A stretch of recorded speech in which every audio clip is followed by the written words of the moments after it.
Chapter का नाम है फंक्शंस ऑफ सेवरल वेरिएबल्स। अभी सो फार ना इन द प्रीवियस चैप्टर हम इस तरह करते थे। फ़र्ज़ करो क्वेश्चन आता था f is a function of x, ठीक है। फ़र्ज़ को ऐसे हो गया x स्क्वायर, राइट। और मैं कहती थी इसका डेरिवेटिव निकालो। तुम कहते थे कि the derivative of f with respect to x is equals to 2x, ठीक है। और ये क्या होता था, this was the slope of the what line, tangent line, ठीक है। ये जो बनता था ना ग्राफ, ये 2 डायमेंशनल बनता था कि फ़र्ज़ करो ये मेरी एक x एक्सिस थी, ठीक है, और ये मेरी एक y एक्सिस थी जिसको वो कहता है f(x), और यूँ करके ग्राफ बन रहा है, ठीक है। यहाँ मैंने कह दिया y is equals to x square है। और अगर किसी भी पॉइंट पे टेंजेंट लाइन बनाओगे ना और उसकी स्लोप देखोगे, इसकी जो स्लोप है वो उस पॉइंट पे उसकी अप्रॉक्सीमेशन देती है ऑफ द ग्राफ की स्लोप, ठीक है। अब फंक्शन ऑफ सेवरल वेरिएबल क्या है कि आप अब ये तो 2 डायमेंशन में थे ना, ये ज़मीन के ऊपर फ्लैट, ठीक है।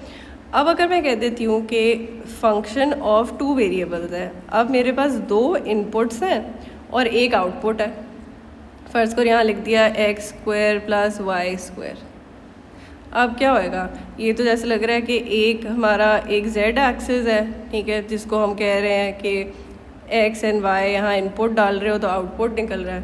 यहाँ यूँ करके एक x एक्सिस है, यहाँ यूँ करके एक y एक्सिस है, ठीक है। अब इस तरह ये हम 3 डायमेंशनल स्पेस में रहते हैं ना, ठीक है। सो अब यहाँ जो डायग्राम बनेगा ना वो it's like it's going to be called a surface. ये सरफेस है इन अ 3 डायमेंशनल स्पेस। अब जब उसकी स्लोप आप लेते हो ना तो फ़र्ज़ करो आप ना क्या करते हो कि आप यहाँ ना कोई ऐसा करते हैं,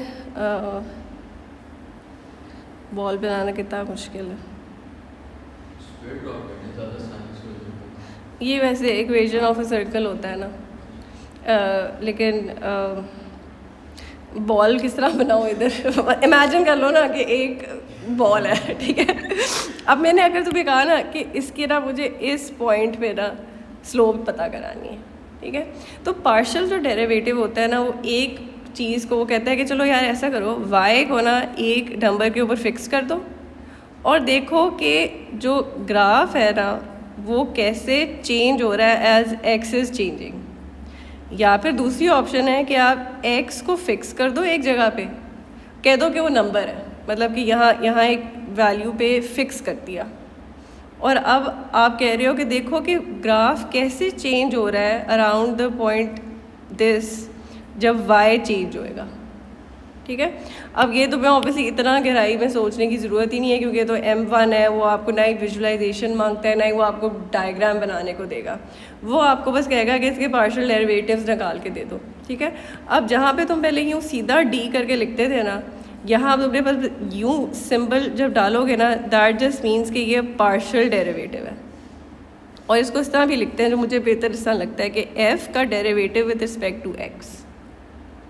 अब बताओ इस पर ना तुमने ट्रीट करना है कि y एक नंबर है, जैसा मैं कह रही थी ना y is equals to y naught, so you are just assuming कि that's just a constant, it's fixed somewhere. तो अब बताओ किस तरह तुम डेरिवेटिव लोगे इसका।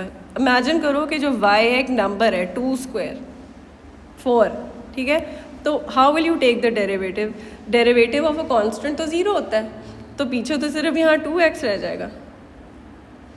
इफ़ आई टेल यू कि आप पार्शियल डेरिवेटिव निकालो विथ रिस्पेक्ट टू y, इसको या फिर इस तरह लिख लो या फिर इस तरह करके लिख लो, राइट। तो पार्शियल डेरिवेटिव क्या हो जाएगा with respect to y, that means कि इसमें अगर y कांस्टेंट लेते हो when you take the partial derivative, in this you take x is a constant and constant का डेरिवेटिव तो 0 होता है, सो देयरफॉर यहाँ क्या आ जाएगा 2y आ जाएगा।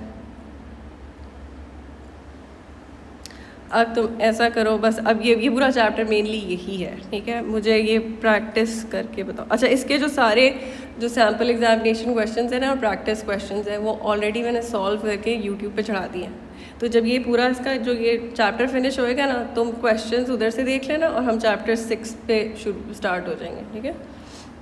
अच्छा, अब ये आ गया function of x and y, और फंक्शन है x square y plus 5xy³ plus y square.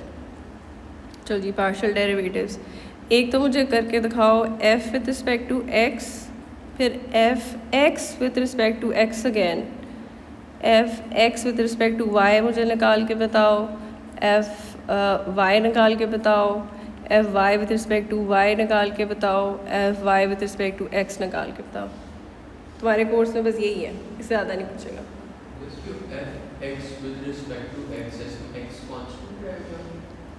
नहीं, y कांस्टेंट है, उसका डबल डेरिवेटिव हो गया ना, समझ लो, डबल हो गया। फ़र्ज़ करो अगर वो f with respect to x पूछ रहा है, दैट मीन्स वो कह रहा है कि पहली दफ़ा डेरिवेटिव लो with respect to x।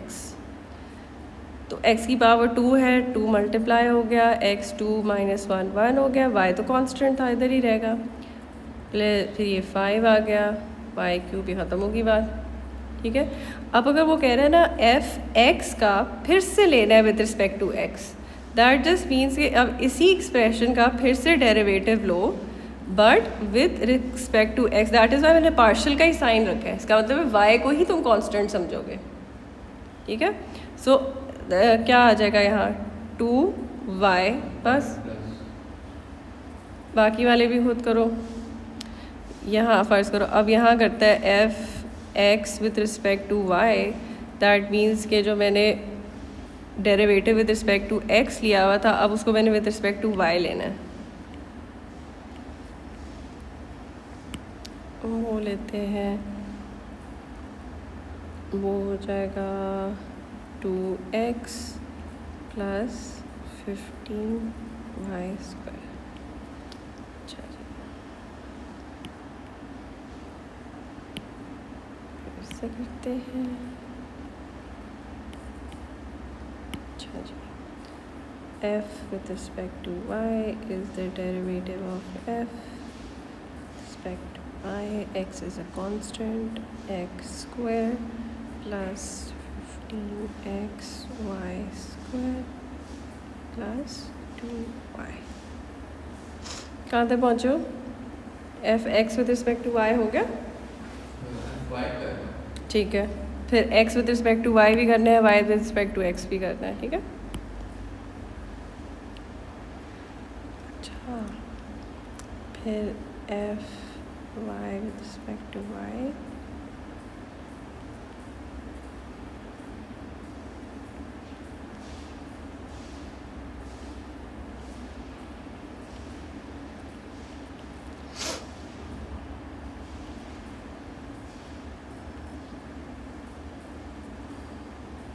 Derivative था विथ रिस्पेक्ट टू y, उसको विथ रिस्पेक्ट टू x करना है, स्क्वायर, और यहाँ आ जाएगा 2x plus 15y square.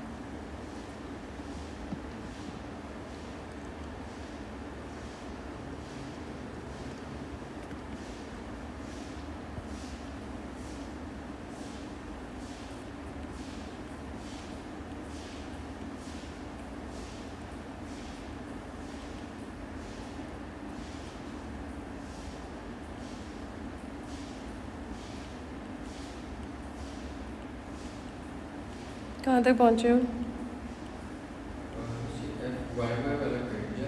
Same आया आंसर?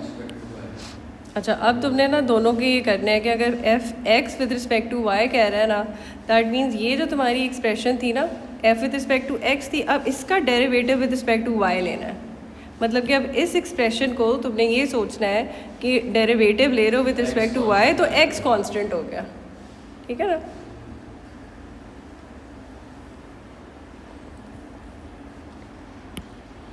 जब कर लेते हो तो बताना।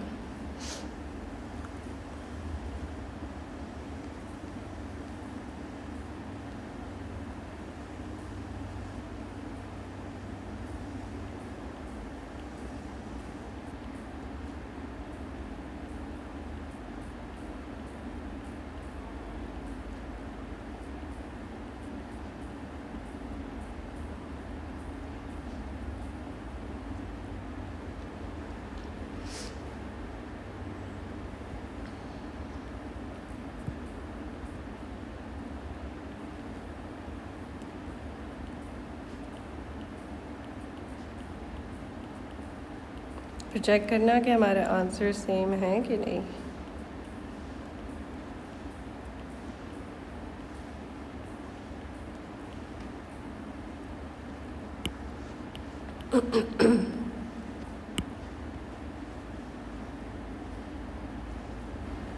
अच्छा, अब ये लिखो कि जो भी मेरी एज मैट्रिक्स है ना, फ़र्ज़ करो उसकी फ़र्स्ट एंट्री है ए, फिर बी, फिर सी, फिर डी, ठीक है।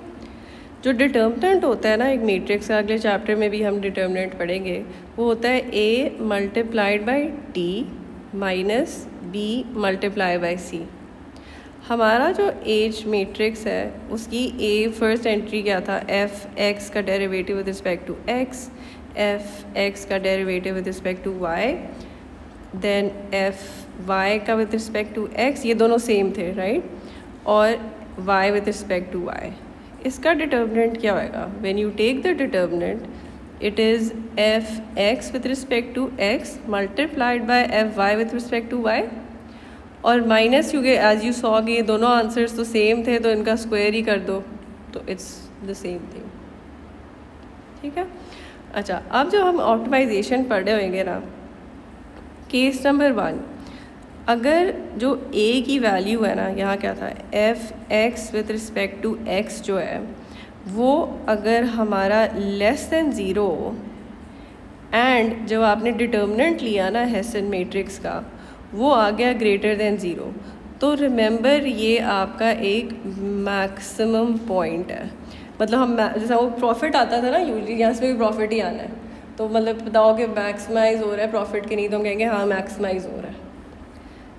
अच्छा, दूसरी है कि अगर F x x greater than zero, मतलब डबल डेरिवेटिव समझ लो ग्रेटर देन ज़ीरो, और हेसन पॉजिटिव हो, तो हम कहते हैं ये मिनिमम पॉइंट है। और अगर हमारा हेसन जो है का डिटर्मिनेंट लेस देन ज़ीरो आ जाए तो हम कह देते हैं सैडल पॉइंट। अगर इसके अलावा कोई भी चीज़ आ जाती है तुमने कह देना है कि कोई वो अनक्लियर इनडिटर्मिनेंसी है, मतलब वी डोंट नो कि क्या है। लेकिन सैडल को मिनिमम मैक्सिमम को हम इस तरह आराम से क्या कर सकते हैं, क्लासिफाई कर सकते हैं। अब इस तरह के क्वेश्चन करने के लिए ना तुम्हें बेसिकली पार्शियल डेरिवेटिव लेना आना चाहिए और इसका वो डिटर्मिनेंट आना चाहिए निकालना, और बस ये वैल्यूज़ देखनी आनी चाहिए। सो एक क्वेश्चन करते हैं, मैं तुम्हें छुट्टी दे देती हूँ। Question f x y is equals to 160x minus 3x square minus 2xy minus 2y square, और आगे है प्लस 120y माइनस n18। अच्छा, इसके पिछले वाले चैप्टर में जब हमने क्रिटिकल पॉइंट निकालना होता था तो हम क्या करते थे,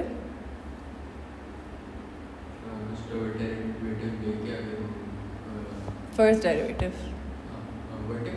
हाँ वर्टेक्स निकालने के लिए, परफेक्ट। तो इसमें भी यही करना पड़ेगा ना कि अगर मैंने क्रिटिकल पॉइंट देखना है तो मुझे क्या करना पड़ेगा कि पहले मैंने डेरिवेटिव लिया f का विथ रिस्पेक्ट टू x, वो इज़ इक्वल्स टू ज़ीरो किया, और f का विथ रिस्पेक्ट टू y और इसको इज़ इक्वल्स टू ज़ीरो किया।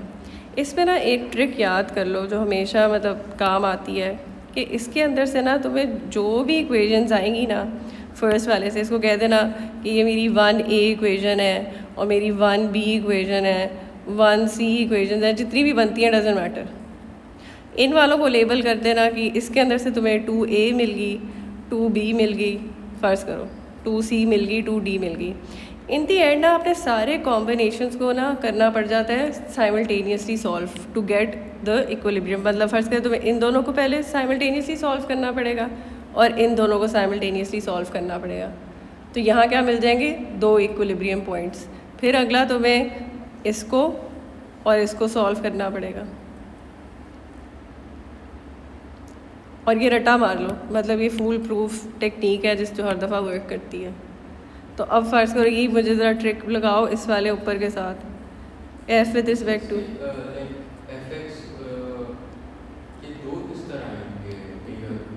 वो तो क्वेश्चन पे डिपेंड करता है ना, मतलब दो दो कितनी इक्वेशंस आती हैं इसमें। देखो इस वाले पे देखते हैं कितनी आती हैं। F with respect to x को मैंने डेरिवेटिव लेना है, इक्वल्स टू ज़ीरो करना है। क्वाड्रेटिक इक्वेशन भी तो आ सकती है ना, तुमने डेरिवेटिव लिया और क्यूब आ गया तो क्वाड्रेटिक का वो 3 आ सकती हैं। सो वी डोंट नो ना कि कितने उसके इक्वेशंस बनेंगी। फर्स्ट करो यहाँ क्या आ जाएगा, 160 आ गया, -6x आ गया, -2y आ गया, इज़ इक्वल्स टू 0। तो ये तो सिर्फ एक ही इक्वेशन मिली, इसको मैंने लेबल कर दिया। अब 1 A B C करने की ज़रूरत ही नहीं है, तो 1 है, एक ही है। f with respect to y जब किया इज़ इक्वल्स टू 0 किया, बस तुमने याद रखना है कि यहाँ ना स्टूडेंट्स मैंने देखे सारे यहाँ बोंगियाँ मारते हैं, इनको आपस में साइमल्टेनियसली सॉल्व कर रहे होते हैं, इधर से कर रहे होते हैं और गलत गलत किस्म के क्रिटिकल पॉइंट्स निकाले होते हैं। जो भी यहाँ से मिलेंगी ना इक्वेशंस, उनको आपस में साइमल्टेनियसली सॉल्व नहीं करना, क्रॉस साइमल्टेनियसली सॉल्व करना है। अच्छा, अब f with respect to y किया तो क्या आ जाएगा, पहले दो में तो y है ही नहीं, -2x आ गया, +4y आ गया, प्लस किधर, हाँ -4y आ गया, प्लस एज इक्वल्स टू 0। अब देखो इसमें 2 में भी ना कोई और ये थी, तो ये सबसे बेस्ट सिनेरियो है जब सिर्फ एक इक्वेशन है, तो तुम्हें सिर्फ इन दोनों को ही साइमल्टेनियसली सॉल्व करना है। इनको करके दिखाओ।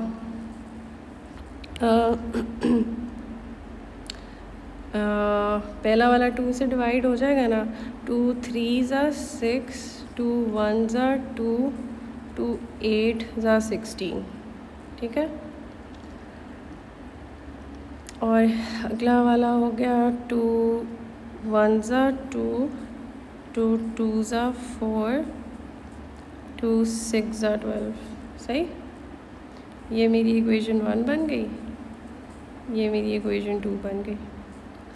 सो इसको कर लेते हैं 2 से मल्टीप्लाई, 2 3 6, 2y, तो बस इसको ऐसे ही रह देना चाहिए था मुझे, 2y चाहिए था, तो क्यों मैंने चेंज किया, वैसे ही रहने देते हैं।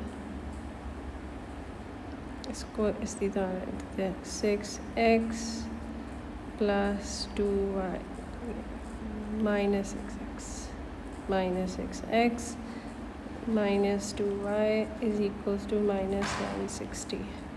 ओके, ये कैंसिल आउट हो गया, -5x is equals to -100, x is equals to, हाँ मेरा भी 20 आ गया, गुड। तो क्रिटिकल पॉइंट का x आ गया, y कोऑर्डिनेट भी तो बताओ ना, तो 6x + 2y क्या है तुम्हारा y, 160, y भी 20 आ रहा है, अच्छा। 6 2 + 2y इज़ इक्वल्स टू 160, 6 2 12 होता है, तो 12 यहाँ 40 आ गया ना, है मेरा गलत होएगा, 20 आना चाहिए। 6 160 12, हाँ 1 ख़त्म हो गया, 40 रह गया, दोनों 20 आ गया ना। अच्छा, सो अब क्रिटिकल पॉइंट है हमारे पास, the critical point is 20 and 20। Next step क्या होता था, जब क्रिटिकल पॉइंट निकल आता था तो हम डबल डेरिवेटिव्स लेते थे मिनिमम मैक्सिमम पता करने के लिए। तो ये हमारे पास अभी इसके डबल डेरिवेटिव्स हैं, सिंगल डेरिवेटिव्स हैं, इनके निकालने होंगे हमें डबल डेरिवेटिव्स। सो ये लिख लेते हैं इधर, ये वाला था हमारा डेरिवेटिव ऑफ एफ,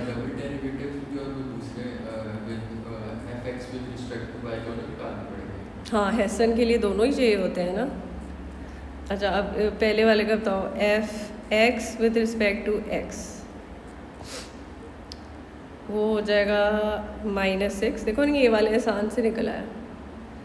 फिर हमें क्या निकालना होता था, f x with respect to y, ये हो जाएगा -2। अच्छा, अब यहाँ लिखना होता था f y with respect to x which is -2 and f y with respect to y is -4। तो जो मेरी हेसन मैट्रिक्स है वो बन गई -6 -2 -2 -4।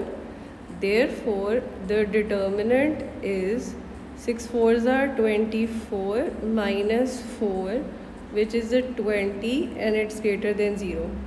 So मैंने कहा कि क्योंकि फर्स्ट एंट्री जो थी वो लेस देन 0 है and the determinant of the Hessian matrix is greater than 0, therefore we have a maximum point।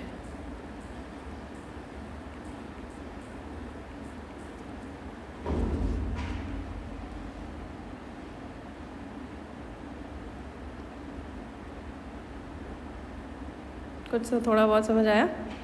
अब देखो, नहीं समझने में मुश्किल नहीं है, प्रैक्टिस की बात है। नहीं नहीं, बिल्कुल भी नहीं। हाँ हाँ, कोई प्लॉटिंग नहीं है इसमें। ऑब्वियसली तुम एक सरफेस को किस तरह तुम ड्रॉ कर सकते हो, प्लॉट कर सकते हो, वो तुम कर ही नहीं सकते। हाँ नहीं नहीं, लेकिन सरफेस नहीं आपको ड्रॉ करने हो कहेगा। चलो एक और क्वेश्चन कर लें फिर छुट्टी। मुझे लालच हो रही है कि हम 4 बजे तक पढ़ ही लें।